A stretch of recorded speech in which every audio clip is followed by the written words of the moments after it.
Di tengah padang pasir yang membara dan kering kerontang, jauh dari sungai maupun laut, seorang pria biasa bernama Nuh menerima perintah langsung dari Allah.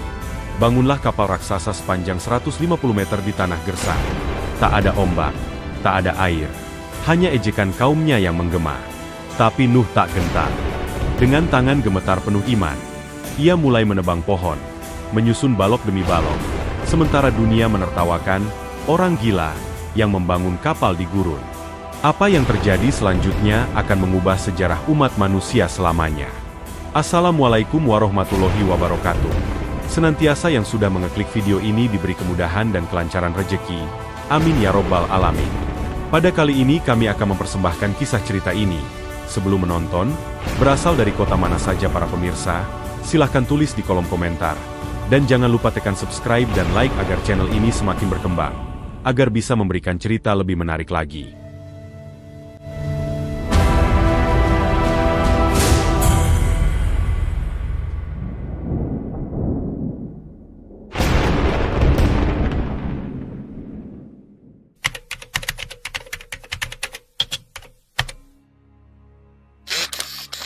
Di tengah padang gersang yang jauh dari sungai atau lautan, Nabi Nuh alaihi salam menerima wahyu dari Allah.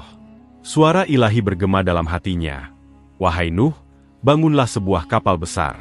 Banjir dahsyat akan datang menghapus segala kejahatan di bumi ini.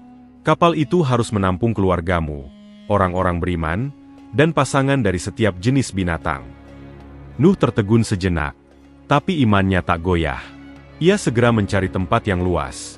Sebuah lembah kering di antara bukit-bukit tandus. Di sana, ia menandai garis besar kapal dengan batu-batu besar. Ukuran yang ditentukan Allah luar biasa. Panjangnya 300 hasta, sekitar 150 meter, lebarnya 50 hasta, 25 meter, dan tingginya 30 hasta, 15 meter. 3 tingkat harus dibangun. Bawah untuk binatang, tengah untuk makanan dan persediaan, atas untuk manusia. Pagi berikutnya, Nuh mulai mengumpulkan bahan. Ia pergi ke hutan pegunungan terdekat, di mana pohon-pohon cedar dan pinus tumbuh menjulang. Dengan kapak besi yang ditempa sendiri, ia menebang batang-batang kayu tebal. Setiap tebasan disertai doa, "Ya Allah, kuatkanlah tanganku untuk tugas MU ini." Kayu-kayu itu dipotong menjadi balok panjang, dibawa dengan kereta sapi ke lokasi. Butuh berhari-hari untuk mengumpulkan ratusan batang, tapi Nuh tak lelah. Anak-anaknya, Sem, Ham, dan Yafits, membantu mengangkut. Mereka mengikat kayu dengan tali rami, dan menariknya melewati jalan berbatu. Sementara itu, Nuh menyiapkan resin pohon untuk perekat. Ia merebus getah dari pohon-pohon akasia, hingga menjadi cairan kental yang tahan air. Ini akan menutup setiap celah, gumamnya. Ia juga mengumpulkan paku besi dari pandai besi di desa terdekat, meski orang-orang mulai bergunjing. Nuh gila, membangun kapal di darat kering, kata mereka sambil tertawa. Pembangunan dimulai dari dasar kapal. Nuh dan anak-anaknya menyusun balok-balok kayu membentuk lunas, tulang punggung kapal. Mereka mengikatnya dengan paku dan tali, lalu melapisinya dengan resin. Lapisan demi lapisan, dasar mulai terbentuk seperti perahu raksasa yang terbalik. Angin gurun menyapu debu ke wajah mereka. Tapi pekerjaan terus berlanjut dari fajar hingga senja. Hari ke-10, mereka mulai membangun dinding samping. Balok kayu ditumpuk vertikal, disambung dengan pasak kayu dan paku. Nuh mengukur setiap bagian dengan tali pengukur, memastikan sesuai wahyu. "Jangan ada kesalahan, ini kapal penyelamat," katanya pada anak-anaknya. Mereka bekerja bergantian, satu memotong kayu, yang lain memasak. Burung-burung gagak hinggap di balok, seolah mengawasi. Minggu kedua, tingkat pertama selesai. Ruang bawah luas untuk binatang. Kandang-kandang kayu dibangun dengan sekat, ventilasi kecil untuk udara. Nuh menambahkan lantai miring agar kotoran mudah dibersihkan. Resin dilumuri tebal di setiap sambungan, membuatnya kedap air. Bau getah menyengat, tapi itu tanda kekuatan. Orang-orang kampung mulai datang, mengejek. "Kapal di padang pasir? Banjir dari mana? Wahai Nuh." Mereka melempar batu kecil, tapi Nuh tetap tenang. "Ini perintah Allah, kalian akan lihat." Anak-anaknya marah, tapi Nuh menenangkan. fokus pada pekerjaan. Minggu ketiga, tingkat kedua dibangun. Di sini, rak-rak untuk biji-bijian, buah kering, dan air. Nuh mengukir tong-tong kayu untuk persediaan. Dinding lebih tinggi, dengan jendela kecil untuk cahaya. Mereka menggunakan katrol sederhana dari tali dan roda kayu untuk mengangkat balok berat. Keringat mengalir, tapi semangat tak pudar. Pada bulan pertama, tingkat atas mulai terbentuk. Kabin-kabin untuk manusia, ruang tidur, dapur sederhana dengan tungku batu, atap melengkung untuk menahan hujan deras. Nuh menambahkan pintu besar di samping, yang bisa ditutup dari dalam. Setiap hari, ia berdoa, memohon kekuatan. Bulan kedua, kapal mulai menjulang seperti gunung kayu. Burung-burung mulai bersarang di sudut-sudut, seolah merasakan aman. Nuh melapis seluruh badan dengan resin luar dalam, membuatnya hitam mengkilap. Ini akan mengapung di lautan banjir, katanya. Orang-orang semakin banyak datang, tapi beberapa mulai ragu. Mungkin Nuh benar, bisik mereka, tapi kebanyakan tetap mengejek. Nuh tak peduli, ia terus bekerja. Anak-anaknya belajar sabar dari ayah mereka. Bulan ketiga, detail akhir ditambahkan. Tangga antar tingkat, pegangan tangan, dan ventilasi atap. Nuh menguji kekuatan dengan memukul dinding, tak bergoyang. Selesai sudah, ya Allah, doanya. Kapal berdiri megah di padang gersang, menunggu tanda banjir. Nuh duduk di depannya, memandang karya tangannya. Ini bukan sekadar kapal, tapi simbol iman dan penyelamatan. Dengan kerangka kapal yang kokoh berdiri, Nabi Nuh alaihi salam beralih ke pembuatan ruangan-ruangan di dalamnya. Bulan keempat dimulai dengan fokus pada tingkat bawah, ruang untuk binatang. Nuh mengukir sekat-sekat kayu dari balok cedar yang lebih tipis, membentuk kandang berukuran sedang. Setiap kandang dirancang untuk pasangan hewan. Yang besar seperti gajah diberi ruang luas 10x10 hasta, dindingnya diperkuat dengan batang pohon utuh. Ini untuk menjaga keseimbangan, katanya pada Sem, anak sulungnya, sambil memasang pintu geser dari kayu pinus yang ringan. Mereka bekerja dari pagi, memotong kayu dengan gergaji tangan yang diasah tajam. Resin panas dituang ke sambungan, mengeras menjadi segel kuat. Di sudut kandang, Nuh menambahkan palung makan dari kayu berongga, diisi nanti dengan rumput kering. Ventilasi dibuat dengan lubang-lubang kecil di dinding, ditutup jaring rami untuk cegah serangga. Binatang harus bernapas bebas, gumam Nuh. Ham membantu menyusun lantai kayu miring, agar air kotor mengalir ke saluran pembuangan di dasar kapal. Butuh seminggu untuk menyelesaikan 50 kandang, masing-masing diuji dengan mendorong dinding, tak bergoyang. Selanjutnya, tingkat tengah untuk persediaan. Ruangan ini dibagi menjadi gudang-gudang besar. Nuh mendirikan rak-rak kayu bertingkat, dari lantai hingga langit-langit, menggunakan tiang penyangga sementara. Setiap rak lebar 5 hasta, untuk karung biji-bijian, tong air, dan buah kering. Ini harus tahan guncangan ombak, katanya. Yafits memasang pengait besi di rak, agar barang tak jatuh. Mereka membuat ruang khusus untuk alat-alat, kapak, tali, dan obor. Dinding ruangan dilapisi kain rami yang direndam resin, menjaga kelembaban. Jendela kecil dengan penutup kayu ditempatkan untuk sirkulasi udara. Pekerjaan ini memakan waktu 2 minggu, dengan Nuh sering berhenti untuk sholat, memohon petunjuk. Kini tiba saat mendirikan tiang-tiang kayu raksasa di seluruh kapal. Tiang ini esensial untuk menyangga struktur 3 tingkat, mencegah ambruk saat banjir. Nuh memilih batang pohon oak terbesar, diameter 2 hasta, panjang 30 hasta. Mereka ditebang di lereng gunung, dibawa dengan kereta yang ditarik 10 sapi. Di lokasi, Nuh menandai posisi, 4 tiang utama di tengah, 2 di depan dan belakang setiap tingkat.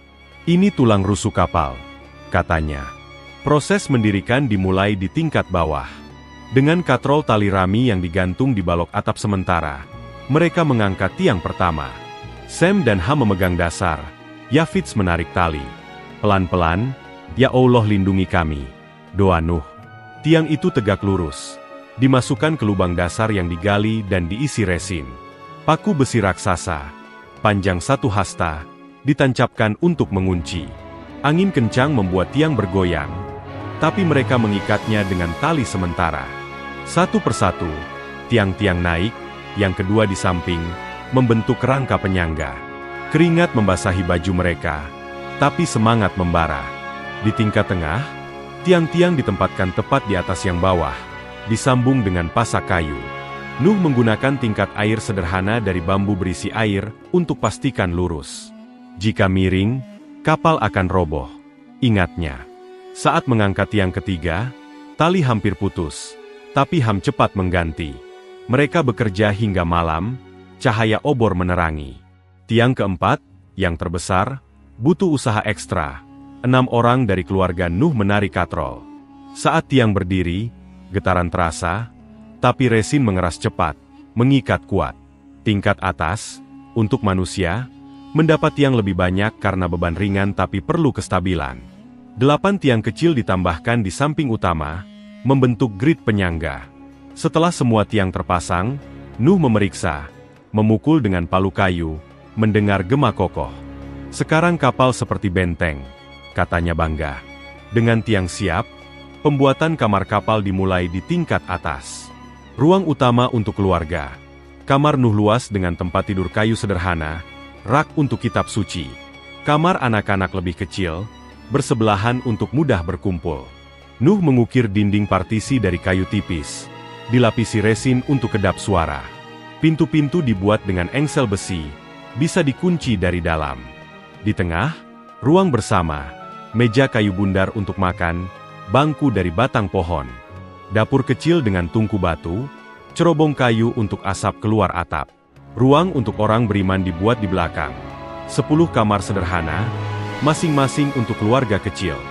Mereka yang taat akan selamat, kata Nuh. Yafits menambahkan jendela dengan daun kayu, untuk cahaya siang. Lantai dilapisi jerami kering untuk kenyamanan. Tangga kayu spiral dibangun antar tingkat, dengan pegangan tali untuk aman. Bulan ke-6, interior hampir selesai. Nuh menambahkan detail. Lampu gantung dari tempurung kelapa berisi minyak, tangki air hujan di atap. Orang-orang kampung masih mengejek, tapi beberapa mulai bertanya, kapal ini untuk apa? Nuh jawab sabar, untuk banjir yang akan datang. Kapal kini penuh ruangan fungsional. Tiang raksasa menjulang seperti pilar iman. Nuh duduk di kamarnya, memandang keluar. Ya Allah, sempurnakanlah doanya. Kapal raksasa itu kini siap menampung kehidupan.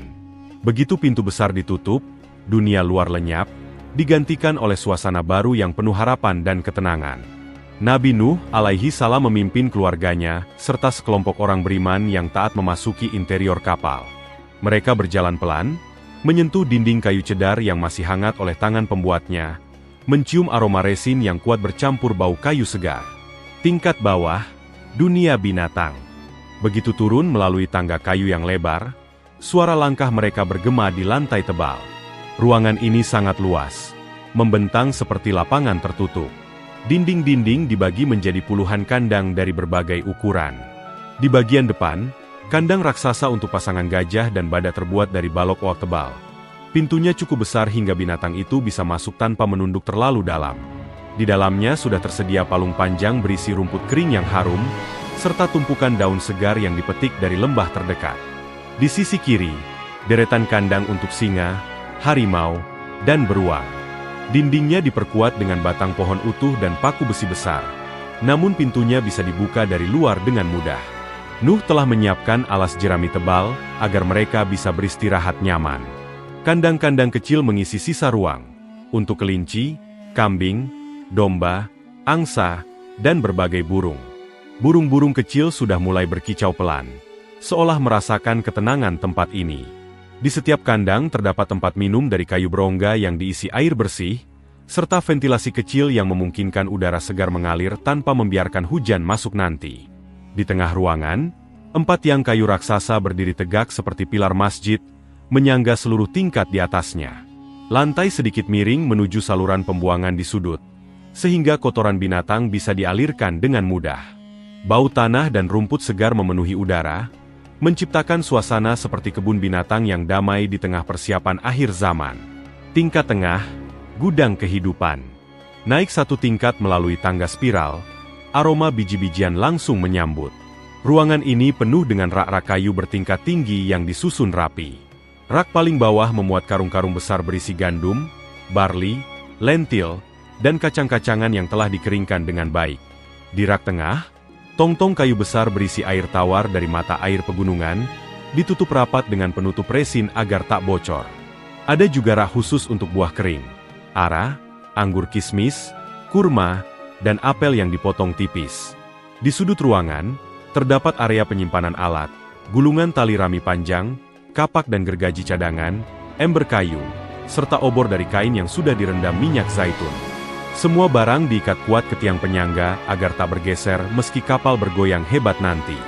Dinding dilapisi kain rami tebal yang dicelup resin, menjaga kelembaban tetap terkendali. Jendela kecil di sisi kapal membiarkan sedikit cahaya masuk, cukup untuk melihat tanpa membuat ruangan terlalu terang. Nuh berjalan di antara rak-rak itu, menyentuh setiap karung sambil berdoa dalam hati. Cukup untuk berbulan-bulan, bahkan setahun, katanya pelan kepada anak-anaknya. Ruangan ini seperti perut kapal yang penuh, tempat menyimpan harapan agar kehidupan bisa berlanjut setelah banjir berlalu. Tingkat atas, rumah manusia. Tingkat paling atas terasa paling hangat dan manusiawi. Cahaya lebih banyak menyusup melalui jendela-jendela yang lebih besar, membuat ruangan terang dan lapang. Di bagian depan, kamar Nabi Nuh sederhana namun penuh makna. Sebuah tempat tidur kayu dengan tikar anyaman dari daun kurma, meja kecil dari potongan pohon cedar untuk meletakkan gulungan wahyu, serta peti kayu berisi pakaian ganti dan beberapa barang pribadi. Dinding kamarnya dihiasi ukiran kecil berbentuk doa yang ia buat sendiri. Di sebelahnya, kamar anak-anak. Sam memiliki ruang sedikit lebih luas dengan tempat tidur bertingkat, Ham dengan peti besar untuk menyimpan alat-alat kecil, dan Yafits dengan jendela menghadap ke arah yang ia sukai. Setiap kamar dipisahkan oleh dinding partisi kayu tipis yang masih memungkinkan suara keluarga terdengar, menciptakan rasa kebersamaan. Di tengah tingkat atas terdapat ruang bersama yang luas. Meja bundar besar dari kayu ek menjadi pusat, dikelilingi bangku panjang yang bisa menampung belasan orang. Di sudut, tungku batu sederhana dengan cerobong kayu yang menembus atap, siap untuk memasak makanan hangat. Di sekitar ruang bersama, terdapat 10 kamar kecil untuk orang-orang beriman yang ikut naik. Masing-masing cukup untuk satu keluarga kecil, dengan tempat tidur sederhana, selimut wol, dan rak kecil untuk barang pribadi. Semua kamar memiliki pintu kayu dengan engsel besi yang bisa dikunci, memberikan privasi namun tetap terasa seperti satu keluarga besar. Lantai dilapisi jerami kering dan kain tebal agar nyaman di telapak kaki. Di dinding, beberapa lentera kecil dari tempurung kelapa berisi minyak siap dinyalakan saat malam tiba. Nabi Nuh berdiri di tengah ruang bersama, memandang sekeliling. Anak-anaknya, istri, menantu, dan orang-orang beriman duduk melingkar di lantai. Mereka saling memandang, sadar bahwa disinilah mereka akan menghabiskan waktu panjang menanti rahmat Allah kembali membuka bumi. Ini rumah sementara kita, kata Nuh dengan suara tenang namun penuh keyakinan. Di sini kita akan menjaga iman, saling menguatkan, dan bersyukur atas rahmat-Nya. Kapal raksasa itu kini bukan lagi sekadar bangunan kayu. Ia telah menjadi dunia kecil yang lengkap, tempat binatang bernapas, persediaan terjaga, dan manusia beribadah. Semua isi ruangan disusun dengan penuh perhitungan, penuh doa, dan penuh harapan bahwa setelah gelapnya banjir, cahaya baru akan datang. Kapal raksasa itu telah selesai. Nabi Nuh alaihi salam berdiri di depan pintu besar, memandang langit yang mulai gelap. Sudah berbulan-bulan ia memperingatkan kaumnya, tapi ejekan mereka masih bergema di telinga. Banjir dari mana, wahai Nuh? Padang ini kering kerontang. Kini, tanda-tanda yang dijanjikan Allah mulai tampak. Pagi itu, langit berubah warna menjadi hitam pekat. Awan tebal bergulung-gulung seperti lautan yang bergolak di atas kepala. Angin kencang mulai bertiup, membawa debu dan daun kering berterbangan. Nuh memanggil keluarganya serta orang-orang beriman yang telah mempercayainya. Waktunya telah tiba, katanya dengan suara tenang namun tegas. Masuklah ke dalam kapal. Allah telah membuka pintu rahmat-Nya. Mereka bergegas naik. Pasangan binatang mulai berdatangan sendiri-sendiri, seolah dituntun oleh kekuasaan ilahi. Gajah dan badak melangkah pelan menaiki tanjakan kayu yang telah disiapkan. Singa dan harimau berjalan berdampingan tanpa saling mengganggu. Burung-burung beterbangan masuk melalui pintu dan jendela kecil, hinggap di kandang yang telah menanti. Semua binatang masuk dengan tertib, pasangan demi pasangan, hingga tingkat bawah penuh sesak namun teratur. Anak-anak Nuh, Sem, Ham, dan Yafits membantu mengarahkan mereka. Istri Nuh membawa keranjang-keranjang makanan terakhir. Orang-orang beriman, tak lebih dari 80 jiwa, naik dengan wajah penuh syukur. Mereka membawa sedikit barang pribadi, tapi hati mereka penuh keyakinan. Saat semua telah masuk, Nuh berdiri di ambang pintu. Ia memandang sekali lagi ke arah kaumnya yang masih mengejek dari kejauhan. Tiba-tiba, tanah bergetar pelan. Dari langit, air mulai turun. Bukan hujan biasa, melainkan curahan deras yang tak henti-hentinya. Setiap tetes terasa seperti batu, menghantam tanah hingga berlubang. Di saat bersamaan, dari dalam bumi, mata air besar muncrat ke permukaan. Tanah yang kering selama puluhan tahun kini berubah menjadi lautan kecil dalam hitungan jam. Air naik dengan cepat. Banjir yang dahsyat itu melanda tanpa ampun. Rumah-rumah dari tanah liat runtuh seketika. Pohon-pohon besar tercabut akarnya. Orang-orang yang tadinya mengejek kini berlarian panik, mencari tempat tinggi. Mereka mengetuk pintu kapal, memohon, "Wahai Nuh, bukakan pintu. Kami percaya sekarang." Tapi pintu telah ditutup oleh perintah Allah. Nuh hanya bisa menatap mereka dengan air mata. Hatinya pilu melihat akibat kekufuran. Kapal mulai terangkat perlahan. Air yang terus naik mendorong badan kapal raksasa itu meninggalkan tanah. Balok-balok kayu yang kokoh, tiang-tiang raksasa, dan lapisan resin tebal menahan guncangan pertama. Di dalam, binatang-binatang tenang, seolah tahu bahwa mereka berada di tempat aman. Burung-burung diam di kandang, singa berbaring tenang di samping domba. Di tingkat atas, keluarga Nuh dan orang-orang beriman berkumpul di ruang bersama. Mereka duduk melingkar, mendengar deru air yang menggelegar di luar. Angin menderu, ombak mulai menggoyang kapal. Namun kapal itu tetap stabil. Tiang-tiang besar menahan beban, dinding kedap air, dan struktur 3 tingkat bekerja sebagaimana dirancang. Nuh berdiri di depan jendela kecil, memandang dunia yang tenggelam. Gunung-gunung yang dulu menjulang kini hanya tampak puncaknya. Air terus naik, menutupi bukit demi bukit. Suara tangisan kaumnya masih terdengar samar, bercampur dengan raungan angin. "Ya Allah," doa Nuh pelan, "Engkau Maha Pengasih lagi Maha Penyayang. Ampunilah hamba-Mu yang lemah ini." Malam pertama banjir, kapal bergoyang lebih keras. Ombak besar menghantam sisi kapal, membuat suara dentuman keras. Di tingkat bawah, binatang-binatang gelisah sebentar, tapi segera tenang kembali. Di tingkat tengah, karung-karung persediaan bergoyang tapi tetap terikat kuat. Di tingkat atas, lentera-lentera kecil bergoyang pelan, cahayanya menerangi wajah-wajah yang penuh tawakal. Hari kedua, air telah menutupi seluruh daratan. Tak ada lagi bukit yang terlihat. Hanya lautan luas yang menggelora, dengan kapal Nuh sebagai satu-satunya titik aman di tengahnya. Kapal itu mengapung, terbawa arus, kadang naik ke puncak ombak, kadang turun ke lembah air. Namun tak pernah terbalik. Kekuatan Allah menjaganya, sebagaimana janjinya. Di dalam, kehidupan berjalan teratur. Nuh membagi tugas. Sem mengurus binatang besar, Ham mengawasi persediaan makanan, Yafits memeriksa kekokohan struktur. Istri Nuh dan menantu-menantunya menyiapkan makanan sederhana di tungku batu. Mereka makan bersama, berdoa bersama, dan saling menguatkan. Saat malam tiba, mereka tidur dengan tenang, meski suara ombak terus menggelegar. Banjir terus berlangsung. Hari berganti minggu, minggu berganti bulan. Air tak kunjung surut. Kapal terus mengapung di lautan yang tak bertepi. Di dalamnya, iman semakin kuat. Nuh sering berdiri di ruang atas, memandang keluar melalui celah kecil. Dunia lama telah lenyap. Yang tersisa hanyalah kapal ini, keluarganya, binatang-binatang, dan harapan akan bumi baru. Kesabaran adalah kunci, kata Nuh kepada mereka semua suatu malam. Allah tidak akan meninggalkan hambanya yang bertawakal. Dan kapal itu terus berlayar, di tengah banjir yang membersihkan dosa bumi, menuju hari ketika pintu langit dan bumi akan kembali terbuka. Bulan demi bulan berlalu di dalam kapal raksasa itu. Air banjir yang dahsyat terus menggelora, menutupi seluruh permukaan bumi. Ombak raksasa menghantam sisi kapal, membuat dentuman keras yang bergema hingga ke tingkat bawah. Namun kapal tetap tegak. Tiang-tiang kayu raksasa menahan beban. Lapisan resin tebal menutup setiap celah. Dan kekuasaan Allah menjaga agar tak satu pun makhluk di dalamnya terluka.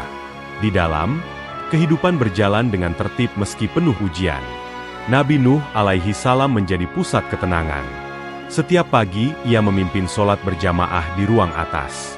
Suaranya yang lembut membacakan doa dan zikir, mengingatkan semua bahwa kesabaran adalah ibadah terbesar saat itu. Anak-anaknya, Sem, Ham, dan Yafits, bergiliran mengurus binatang. Mereka memberi makan, membersihkan kandang, dan memastikan tak ada yang sakit. Istri Nuh dan menantu-menantunya menyiapkan makanan dari persediaan yang masih melimpah. Roti dari gandum, sup dari kacang, dan buah kering yang manis. Kadang malam terasa panjang. Angin menderu di luar, hujan masih deras, dan kapal bergoyang seperti daun di atas air. Beberapa orang beriman merasa cemas, tapi Nuh selalu ada. Ia duduk bersama mereka, bercerita tentang rahmat Allah, tentang bagaimana dia menghancurkan yang rusak untuk membangun yang baru. Banjir ini bukan akhir, melainkan awal, katanya. Allah membersihkan bumi dari kezaliman, dan kita adalah benih kehidupan baru. Suatu hari, setelah berbulan-bulan, hujan mulai mereda. Tetesannya semakin jarang, hingga akhirnya berhenti sama sekali. Langit yang hitam perlahan terbuka, menampakkan cahaya matahari yang lembut. Nuh berdiri di dekat jendela kecil, memandang keluar. Air masih luas, tapi permukaannya mulai tenang. Ombak besar telah menjadi riak-riak kecil. Nuh mengirim burung gagak terlebih dahulu. Burung itu terbang keluar, mengitari kapal, lalu kembali tanpa membawa tanda apapun. Kemudian ia mengirim burung merpati. Merpati itu pergi lama. Ketika kembali, paruhnya membawa sehelai daun zaitun yang masih segar. Hati semua orang bergetar. Bumi mulai hidup kembali, kata Nuh sambil tersenyum. Beberapa hari kemudian, merpati dikirim lagi. Kali ini ia tak kembali. Tanda bahwa daratan telah muncul dan ada tempat untuknya hinggap. Pada hari yang ditentukan Allah, kapal berhenti bergerak. Badannya menyentuh puncak gunung yang tertinggi. Air mulai surut dengan cepat. Gunung-gunung muncul kembali, lembah-lembah terbuka, dan tanah kering perlahan tampak. Matahari bersinar terang, seolah menyambut dunia baru. Nabi Nuh membuka pintu besar kapal. Udara segar menyapu wajah mereka, membawa aroma tanah basah dan rumput baru. Satu persatu, binatang-binatang keluar. Mereka berlarian ke arah yang berbeda, mencari tempat baru untuk hidup. Pasangan demi pasangan menyebar, membawa kehidupan ke penjuru bumi. Keluarga Nuh dan orang-orang beriman turun terakhir. Mereka berdiri di atas tanah yang masih lembab, memandang sekeliling. Tak ada lagi kota-kota yang dulu penuh kemaksiatan. Tak ada lagi suara ejekan dan tawa sinis. Hanya keheningan yang damai, dan harapan yang baru. Nuh mengangkat kedua tangannya ke langit. Segala puji bagi Allah yang telah menyelamatkan kami dari kaum yang zalim, katanya dengan suara bergetar. Semua yang ada bersujud, bersyukur atas rahmat yang tak terhingga. Allah kemudian berfirman kepada Nuh, turunlah dengan selamat dan berkah dari kami. Dan bagi orang-orang yang datang kemudian, akan ada rahmat dan berkah bagi mereka yang bertakwa. Bumi mulai pulih. Pohon-pohon kecil mulai bertunas. Sungai-sungai mengalir kembali, dan langit kembali biru cerah. Keluarga Nuh membangun tempat tinggal baru, menanam benih, dan mengajarkan keimanan kepada generasi yang akan datang. Sem menjadi leluhur bangsa-bangsa di timur, Ham di selatan, dan Yafits di utara. Dari mereka lahirlah umat manusia yang baru, yang membawa pelajaran dari banjir besar, bahwa Allah Maha Kuasa, Maha Pengampun, dan hanya kepadanya kita kembali. Nabi Nuh hidup sisa umurnya dalam ketenangan, mengajarkan tauhid dan kebaikan. Ia sering duduk di bawah pohon zaitun yang tumbuh dari bibit yang dibawa merpati, memandang anak cucunya bermain, dan bersyukur atas akhir yang indah dari kisah panjangnya. Demikianlah akhir kisah Nabi Nuh alaihi salam. Sebuah kisah tentang iman yang tak tergoyahkan, kesabaran yang luar biasa, dan rahmat Allah yang tak pernah putus. Bumi telah dibersihkan, dan kehidupan dimulai kembali, dengan satu kapal kayu, satu keluarga yang taat, dan janji Allah yang pasti terpenuhi. Dan itu adalah akhir yang paling baik bagi orang-orang yang bertakwa.